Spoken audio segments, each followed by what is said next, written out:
Ops! Ops! Nagulat ka, no? May basher ka na ba? Kung may basher ka na, guys, congratulations sa'yo. Alam niyo ba, guys, na hindi lahat ng bashers ay masama. Meron kasing bashers, guys, na naiinggit sa'yo, kaya binash ka.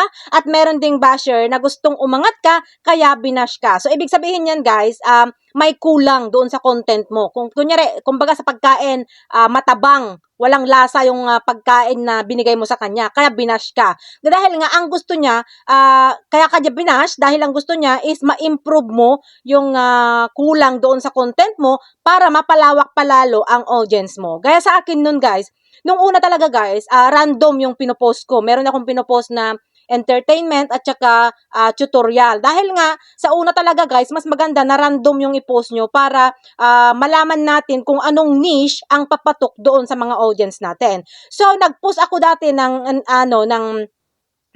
entertainment tsaka tutorial. Tapos, may nambash dati doon sa post ko na dub smash.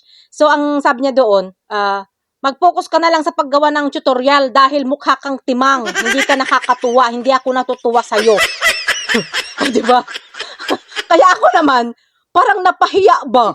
Dahil syempre, wala na ngang 100 ang views ko, tapos mayroon pang hindi natatawa, mayroon pang hindi natutuwa sa akin, wala na ngang 100 yung views ko. So, akalain mo, yung 100 views na yon, ibig sabihin, yung 99 lang yung tumawa sa akin, tapos yung isa, galit na galit sa akin.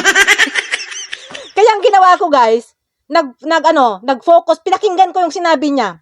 Mukha daw kasi akong timang kaya nahiya na ako. So, nag-focus ako doon sa tutorial.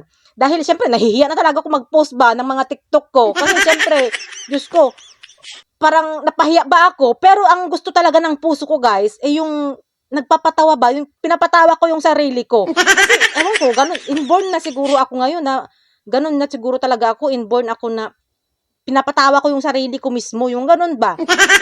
So, hindi ko naman yung nakala, guys, na yung pambabas niya sa akin, yun pala yung way para dumami yung views ko at saka followers ko. Kaya palagi niyong tatandaan, guys, na hindi lahat ng bashers ay masama. Dahil yung iba, maganda yung intention nila at gusto niyang mapabuti ka. Pero, kung yung bashers mo ay puro negative ang komento, wag mo na lang pansinin, guys, at wag mo na lang din replyan para hindi na humaba pa ang usapan.